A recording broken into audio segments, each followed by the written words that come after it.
Hey, thanks for joining me today. I thought I would talk about something a little different that's not backpacking nutrition because we're actually out backpacking in the Eastern Sierras this weekend, and I thought I might share what I pack for our dog Ella. If you follow my social media channels, you know she goes everywhere I go whenever it's possible.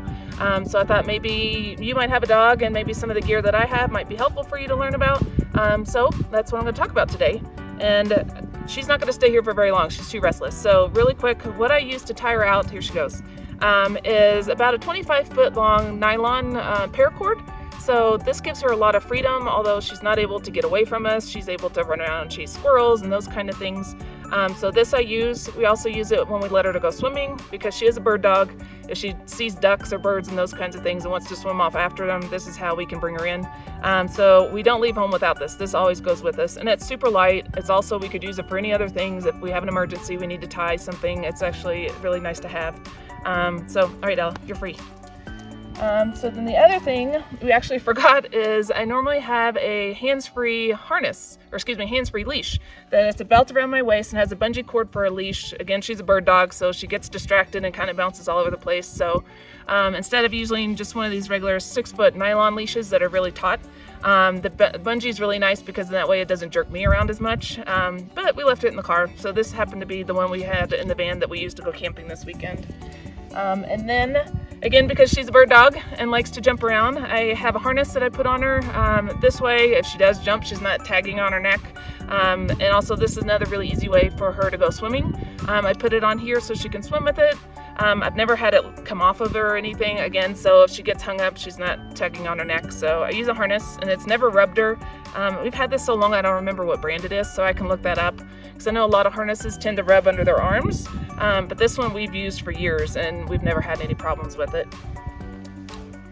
And then this particular trip here in the Eastern Sierras, we started where it was 80 degrees and really exposed. So we've got summer gear and winter gear this particular trip. So you can see she has a lot of gear this trip. Actually, it looks a lot more than what I'm carrying.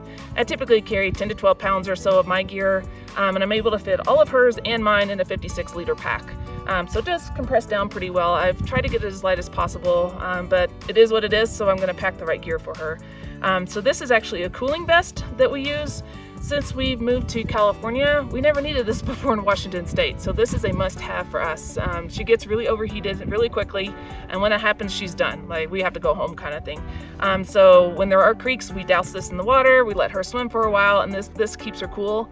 If there's not creeks, which has been the problem in the Los Padres National Forest for us this summer, then I have to carry a lot of extra water. I have a water bladder under here, just to keep her cool by pouring this on here. So I have to plan really well in advance about how much water I'm going to need. Not just to drink, but to also pour on her vest. So this has been really helpful for summer. And then for winter, to keep her warm, because we ended up camping at 10,500 feet, I wasn't quite sure how cold it was going to get, so I brought her parka. And this is actually a lot heavier than a normal one we usually bring. The normal one's usually kind of a water-resistant top with a fleece bottom.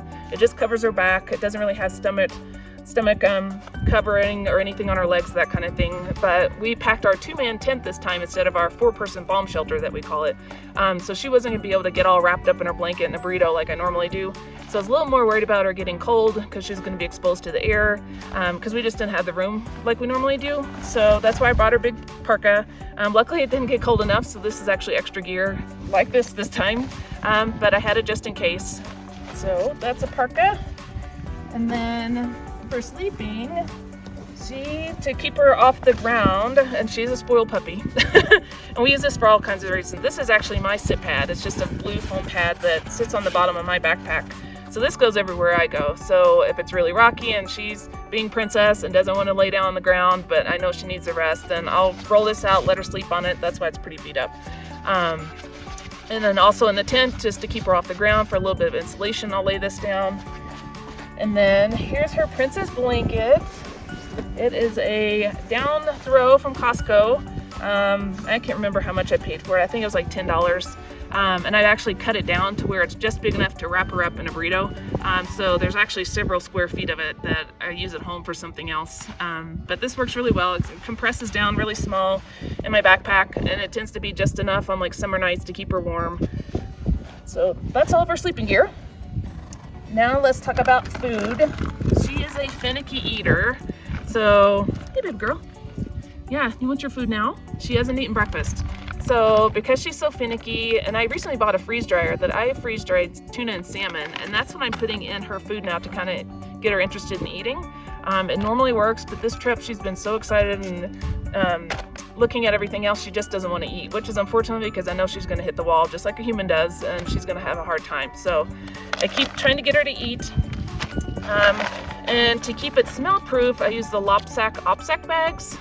You have to be really careful with these if you've never used them before, because the zipper breaks, just like this one already did. So this is obviously no longer odor proof, but I will still use it for future trips, just for her food, because this trip, because we're in Bear Canyon country, we had to put all of her food in here along with our food. So this is still good for future use, just to be able to store in a bear can. But if I'm not using a bear can, then this is garbage. I can't use it anymore. So what I do is I have a food bowl in here that I use, and then I have a tent stake. So when I pour in, oh, now you're gonna eat it. Because I have to get the salmon a little bit wet because it's too dry to eat. I pour a little bit of water in there, and then I stir it up, and then I just dump all this back into the food bag. But like this morning, she's not gonna eat all of her breakfast. So what I've done, because I don't wanna waste the food, is I put it in a smaller odor-proof bag. So later in the day, I try to give it to her again. This was her breakfast that she would normally eat and she didn't, so I'll try in another hour or two to get her to eat.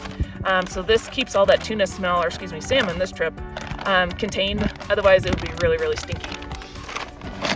So that's her food. And normally she eats 4 cups a day at home on a non-activity day. So I had to pack a lot of food for her. Normally when she's hungry and paying attention, she'll eat at least 6 cups a day, plus snacks.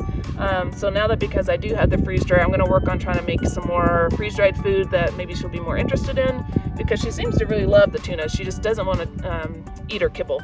But I know you're gonna need it, aren't you? So, okay, let's get out of the way. And then for water, I just carry a collapsible bowl that's on the back of my backpack.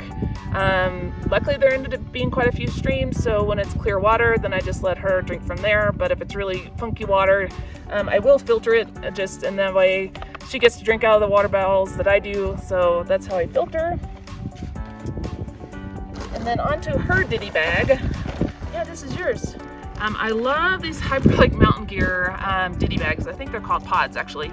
I've used one myself for years and years and years, just for all my little bibs and bobs, little bitty pieces that I don't want floating around in my backpack, because I don't have the brain on my backpack with zipper pockets, so everything would be floating around. I try to avoid as much plastic as possible, so that's what I use these for. So she has one. These are all her goodies. So I have just a good old bandana. This is actually my snot rag, my sweat rag, my taking a bath rag, washing her feet rag. So I use this for all sorts of things. But if she's really muddy after playing around out here before going to bed, then I'll wipe her feet down with this and then wash it in the morning. I never leave home without my Garmin GPS, regardless if she's with me or not. I always take this everywhere I go. This has been super helpful. So this is for emergency purposes. And more emergency purposes, because one time she hurt her paw on a backpacking trip, and I think we're about 10 miles from the trailhead, and she couldn't walk, or at least not very well. And I wished I would have had an emergency harness, and I didn't. So luckily I've just gotten back from the AT and was super duper strong and I could carry her. But right now, if something were to happen, that wouldn't be the case. I'm not nearly as strong as I was then. So this one is the, what is this? Paw Rescue Harness. And it's essentially like a baby Bjorn that you would wear on your back. So I carry this everywhere I go now, regardless of how long the trip is. I've even started carrying it on our trail runs. So if something happens and she gets hurt, then I can easily carry her out. So that's her harness. More protective gear for her feet, because we tend to hike in a lot of rocks and this kind of thing, or really hot sand in the summer to protect her feet, or even if we're walking around in town, like when we lived in our van and the pavement gets really hot. I have little dog booties. She actually needs new ones. These are starting to actually rip apart. They've been used so much. So dog booties have worked really, really great. Those always come with us. Even if she only hurts one paw, then I have one to go on her paw. Another thing I carry are little baby socks. I think these are just like 6 to 12-month-old socks that I use for her. Again, if she gets a sore and she won't stop licking it, then I put these on. Or if I'm camping in the summer. I don't always put I have a sleeping quilt, not a mummy sack. If my quilt is off my sleeping pad and she's jumping around in the tent, then I put these on so she doesn't puncture my pad. So these come in handy for that. Or if she's getting a hot spot from her booties, then I'll put this on to kind of help protect her feet and her booties. And you can never go wrong with having an extra elastic hairband. So I put that on here just to hold them, but I've always needed it for something. So that's on there. Extra poo bags. And I've learned the hard way not to bring a regular ball that's completely round because it's inevitable that she rolls it off of something. So I bought a lumpy ball to bring with us. This is actually a brand new one. She hasn't wanted it the last several trips because there's so much else going on that's keeping her entertained. But if we do need some sort of entertainment, then I do have kind of a lumpy ball that we can play with. It doesn't weigh hardly anything. And then at night, I have I don't think you can see it here in the sunlight. Yeah, you can't. This is a blinking light that just weighs, again, hardly anything. It goes on her collar. So if for some reason she were to get loose from me, then at least I can see her at night because she is dark brown and blends in with the environment, so I would never find her. So I do have this just for, again, safety purposes. She doesn't usually get away, but I'm a paranoid mama and she means the world to me. So if I have anything to do to keep her safe, then I try to do what I can. And this is a really cool thing that our vet recommended because she knows I like to take her on longer hikes. This is actually an IV bag that you put her paw down in and then it cinches down. So she can actually walk in this if needed be. If whatever the sore is going to hit on where her booties are, then you can actually put her in this and walk in this and it protects it, or sleeping at night or whatever is going on. This is kind of just another protective thing. Doesn't weigh hardly anything. And then her first aid kit. I have just some gauze, some silk tape, a couple pieces of non-sterile adhesive, non-adhesive, excuse me, gauze.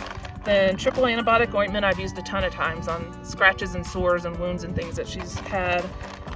Especially now that we're out here in California where it's tick country, I carry tweezers for pulling off ticks. And then this is my little knife that normally goes in my own first aid kit. So there's just a few little things in here that I can use if I need to cut something or to breed something, whatever it is, and I've got a little bit of knife. So that is all of her gear. And you're probably asking why she doesn't carry some of this, why all this is going in my backpack. She's now 8 years old. And again, like I was saying, she overheats really easily. And also she only weighs 50 pounds. So our vet had said that she should only carry 5 pounds.